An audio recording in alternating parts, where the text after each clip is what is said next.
So John, tell me about your experience with motion control. Tell me, like, what do you think of it back then? What did you think of it a little bit ago? What did you think about it like a while ago? What did you think about it now? Like, give me your entire history with the medium. Okay, so my first instance of motion control was Sega Superstars for PS2. I got a bundle with the iToy, and I was a bit of... I wouldn't say I was a fanboy of PlayStation, but I'd go on the forums and defend their legacy. So I guess you can call that a fanboy.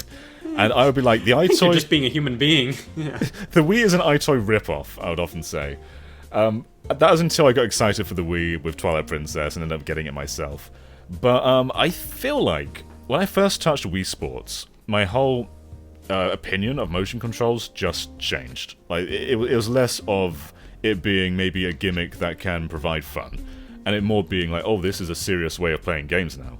And that got even further on when I played Twilight Princess and started aiming with the bow. And then it was like, okay, this is the future. This is how I want to aim everything from now on. And while like waggle stuff maybe hasn't aged so well, just pointing has. And that's kind of evolved with us. And we have like a new age of pointing now. And it's just, I feel like that is becoming a standard, even outside of Nintendo consoles. Like Fortnite just got a gyro update on all platforms. That hopefully means something big for, all like Xbox and PlayStation as well. But gyro for a long time has been a Nintendo standard. I guess since not just the Wii, but like outside of the Wii, I guess Ocarina of Time 3D was the first like proper gyro game. My experience with iToy was I always wanted the iToy. I was a GameCube kid, but when I saw the iToy, I flipped out. I thought that was the coolest thing ever. And frankly, that is, I think some more people should kind of look at that as like what not to do with motion control. I can't really think of many instances where that was anything but just a straight up gimmick. And but I do feel like the word gimmick got incredibly popular with the Wii. And I feel like the word gimmick has a very negative connotation with it when everything can be considered a gimmick. Anything that, you put new in your game, can be considered a gimmick. But the Wii was something special, I think. And while a lot of the Wii Remote's use was gimmicky, it genuinely, I don't think anybody would dispute this. It changed gaming, and it made it far more accessible for more people. And it showed that an Xbox 360 controller is not the only method of control that works, and it doesn't work for all games. And I think this is a mentality that I have, where like there are those people that are the hardcore gamers that they call themselves hardcore gamers, and they're like, we don't need that damn motion control, and they think that the only thing gaming should ever be is basically an Xbox 360 controller or an Xbox One controller, something like that. And that's a fantastic controller design. It's just incredibly versatile, and it works for numerous games. But to act like gaming can and only will ever be that, I think is incredibly close-minded. Where, something like the Kinect, as bad as it was, I think there was potential, and there's still potential with stuff like that, to have kind of a motion control camera where you use your body to control games. Not in the way that they do it, and I think that's the main problem with a lot of motion control from back in the day, and still some now, where the hardware is a good idea, and sometimes it's even great.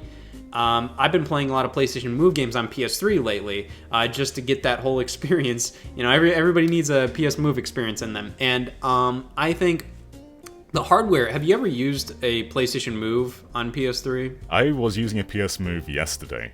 Oh, see? So we have that in common, because I was as well.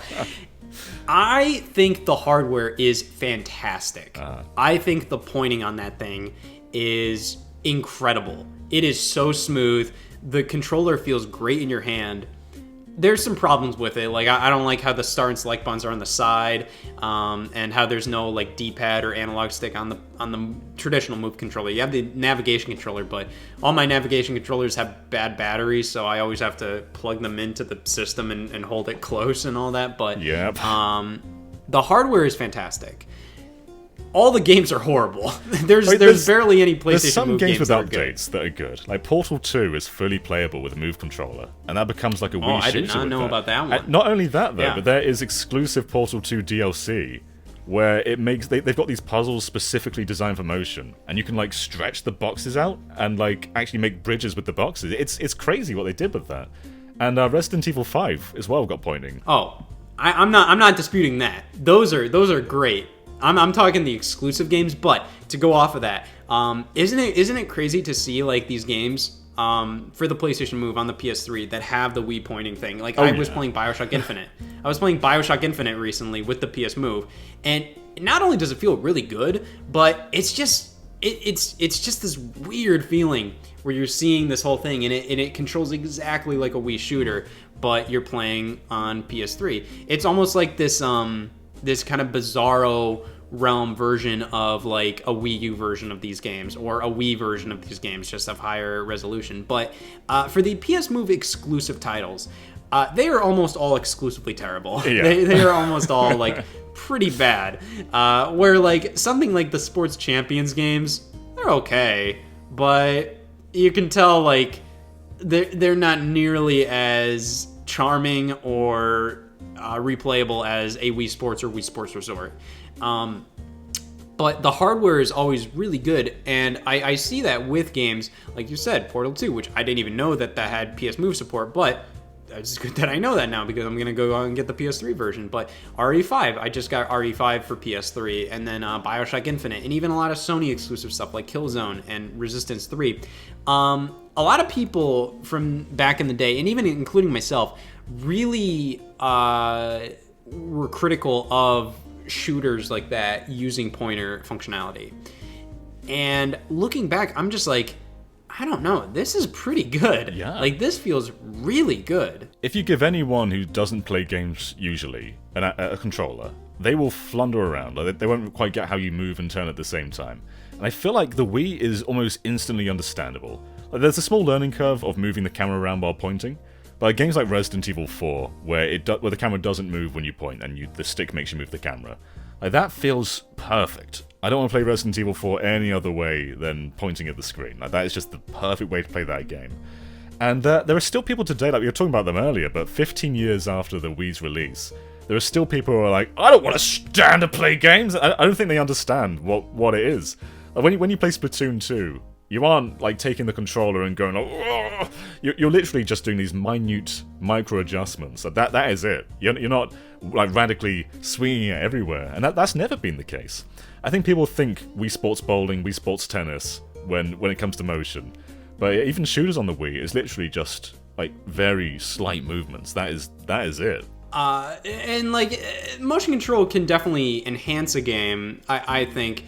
When it's like even like kind of like the Wii Sports Bowling kind of thing, because games like, you know, with Nintendo Switch Sports, that wouldn't be fun any other way. Like, you need the motion control for that game to work properly. If you use the regular controller, it's not as fun, and it's too easy. It's something that just like it doesn't feel it doesn't feel natural that way. In the same way that a lot of people that prefer the regular controller, they wouldn't want the games they play with that regular controller to just be all motion-based from there on.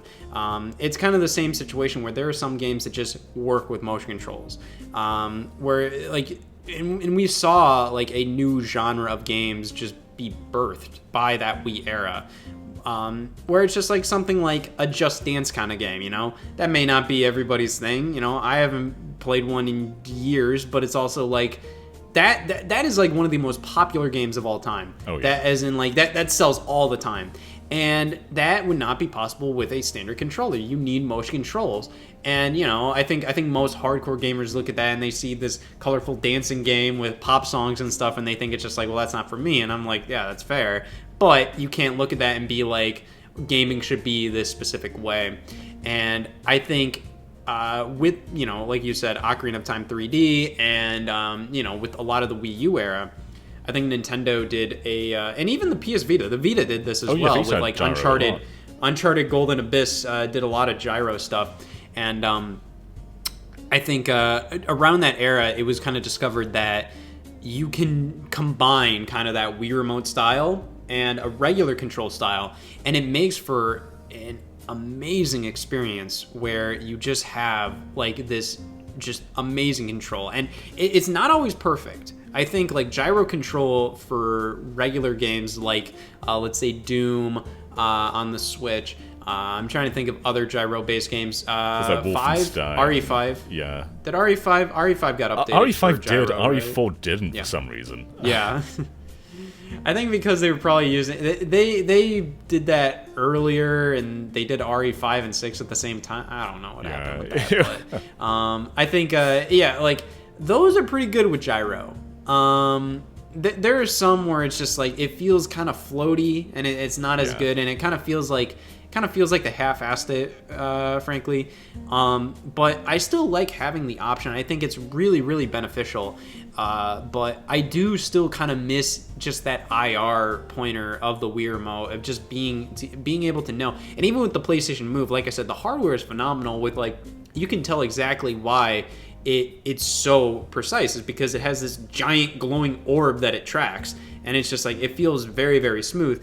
Stuff like that. It almost makes some like rail shooters or shooters too easy with the PS Move just because it's so accurate. But I do kind of miss that feeling where gyro still hasn't fully replaced that. Gyro works best in smaller, more bite-sized increments because it always goes off-center. But I do think motion control is something that should be more embraced across the industry, where, you know, at least Sony and Nintendo both have it built into their controllers, even if most PlayStation games just don't include it. I think most people don't even know that the DualShock 4 or the DualSense, or even to that extent the 6-axis and DualShock 3 had motion controls. But the Xbox controller has been the same damn thing for the past decade. And I would love to see at least something like that, whether it be gyro or even just a dumb accelerometer or something. I don't know. I mean, Sony are doing more. Like, both The Last of Us and Days Gone and Horizon Forbidden West will have gyro, which is that feels like a giant jump for them. And Fortnite just got patched on all platforms. But I feel like gyro works best when you can turn it on in specific instances. So in like Breath of the Wild, gyro is not always on. Gyro is not always the camera. But when you start aiming the bow, suddenly it kicks in. That's the point where it sort of synchronizes and syncs. That's it. That's when gyro is on. That works really well. But then there's other games where it's always on. And I think it works in Splatoon because your matches are like 3 minutes long and you can recenter really easily. Pikmin 3 though, I saw a lot of like claims that this is the definitive version of Pikmin 3, and for me, it just didn't feel as good as a Wii Remote. The Wii Remote controls were so perfect for Pikmin, both on the new Play Controls versions and Pikmin 3 on the Wii U. But yeah, this one, it just felt like I was drifting all the time and always having to have in the back of my mind to recalibrate, and it kind of took away from the enjoyment somewhat. But the thing is, I'd rather have the gyro control than use standard sticks for that game. Because like I would rather have to deal with having the gyro pointer and having that desync quite a bit, rather than using dual sticks, which dual sticks is fine for Pikmin. It's a proven method of control for that game ever since, you know, the originals on GameCube. You know, it's been an option throughout all the games, but there's something about gyro that just works so perfectly for that game. And I just wish more and more games did allow for that. And like you said, it's happening. Like, more games are coming out with gyro controls or just options in general. But what do you think would be like what do you think the future of it should be? Like, what do you think the future of motion control should be? Because Nintendo is starting to dip more into kind of that Wii style of motion control, at least with like Switch Sports and other things where it's just like, even like something like Super Mario Party, they had a lot of kind of waggly kind of games, and you have games like 1-2 Switch, which came out at launch. What do you think is, like, what do you think the future of it will be? Maybe even across the whole industry. And what do you want it to be? Like, if those are two separate things. Yeah, totally. I guess we have two different kinds of games right now. We've got the Super Mario parties and the Switch Sports and the, I guess, Clubhouse. Well, no, Clubhouse is all buttons, right? But I think there's two very different kind of games. There's the sort of party game, and then there's the traditional game that's aided by motion. and I think they coexist really well. I can see in the future, I think Xbox, maybe getting kicked by Fortnite, might get like a little Motion Plus accessory that you connect to the bottom of the controller. Just to, and then like re-release like an Elite controller with motion or something. Because Fortnite's the biggest game in the world, and that getting gyro feels like a big deal. And with Sony having this sort of first-party push with gyro as well, I think that's going to become pretty big on most PlayStation games. But it should always be an option though, and that's one thing I think people miss a lot. When I advocate for gyro controls, there's always one person going, "Oh, it's gonna ruin everything." It's always going to be an option. It's never something that's forced. Like Splatoon, it's an option. Breath of the Wild, it's an option. You don't need it. So I think that's always the best, like a backbone to aiming, rather than being the primary way to do it. And that's great for accessibility too. But I think games like Super Mario Party probably will just continue to exist. And even like on PlayStation side, like Astrobot has a lot of gyro, a lot of gimmicks with like putting the controller back, or even using the touchpad, and it seems like they're kind of embracing that side as well. Well, there's also just the fact that VR is totally. one of the biggest proponents of like one of the main things you think about when you think of VR is something like let's imagine like RE4 VR, and you just see like the hands kind of moving around, and you see like moving around. That is a form of motion control. And I think, VR is still kind of a little, I don't want to say niche, but it's not like, oh, this is the next big thing kind of thing. I think people are just, it's something that people are interested in, but it's not like, well, this is what's next for gaming. But I think if anything's kind of at least getting motion control to be a bit more respected, it's something like that where it shows like, yeah, you do need motion control for something like this, because just using a controller and having this headset on your face, it's not immersive most of the time, because your hands are still holding a controller, and that's all it feels like. I don't know. I do think, like you said, the games like the Super Mario Parties of the world, and the Nintendo Switch Sports, even though that's not really waggle, it's more so like the motion control is the optimal way to control that game. They're going to continue to exist. I think it's fine, because those games are, sometimes it's fun to have kind of that waggle kind of thing. It is another input. It is another form of input. And while it can be a bit spotty sometimes, I do feel like it does add to the fun, where you have a game like No More Heroes. I was playing like No More Heroes 3 recently, and the game starts off with them saying it's just like, we recommend motion controls. It's more fun. You can play with like regular controller, and it works perfectly fine with a regular controller. Like there's nothing wrong with it. But, it's just like moving the sticks up. No More Heroes was always like, it's a standard game, but for the finishers, you use the motion controls, which is a little more fun, because it kind of like, it is kind of like, oh, shit, kind of like go, it kind of makes you, it has you on your toes. And I think a game like that doesn't need motion control, but it does kind of add to the enjoyment.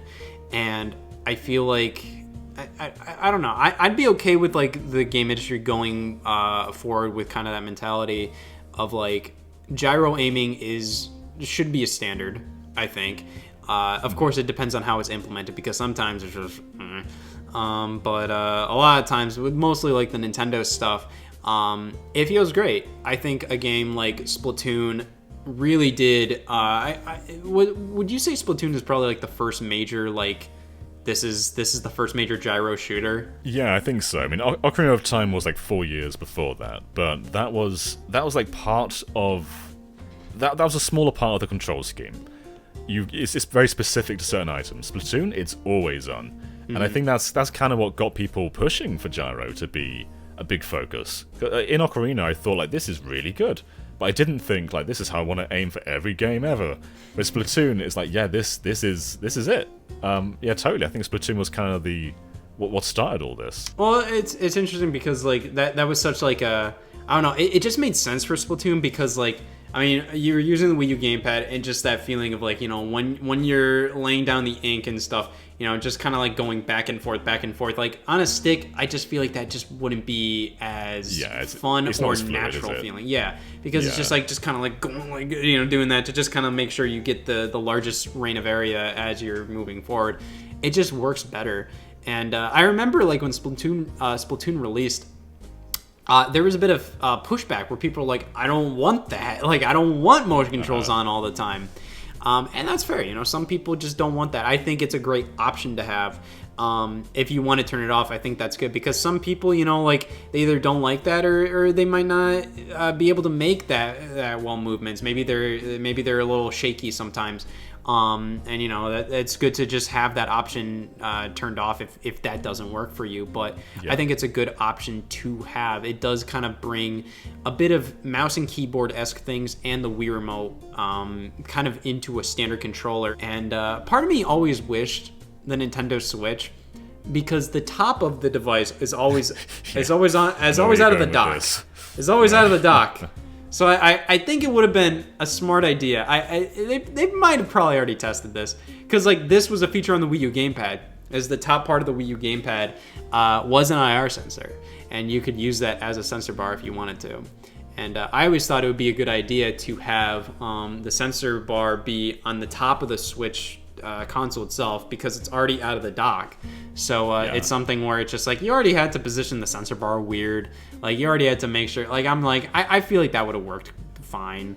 But the problem is there's no like IR sensor on the Joy-Con unless you put it upside down. So you'd have to put both of them upside down, which you could do, because you put them both upside down and you control it like that, and the IR camera reads it that way. It would technically kind of work. But I think, I don't know, I feel like hopefully for the next set of controllers they design, I think it would be great to have IR back. I think gyro is kind of what they're going with for the time being, just because like it's kind of a jack of all trades, even if it's not as good. But yeah, I think at the very least, I'm very hopeful for the future that people accept the fact that like the Xbox 360 controller is not where we should end things, and we should always kind of go forward. And if you're not sold, go to Nintendo Land, go on the plaza, and just twist the gamepad around. Like, that was my favorite thing at launch. Like, the camera follows your rotations around, like, seamlessly. It's perfect. I've heard some people say, like, man, I was getting sick playing that game. Just like the hub world and whatnot. That's another example. There's a lot of great stuff. Even like the Zelda Battle Quest minigame in Nintendo Land. And Metroid Black, just like moving the gamepad around and experiencing that. Basically, the industry should take just more notes from Nintendo Land. That's all I'll say about that.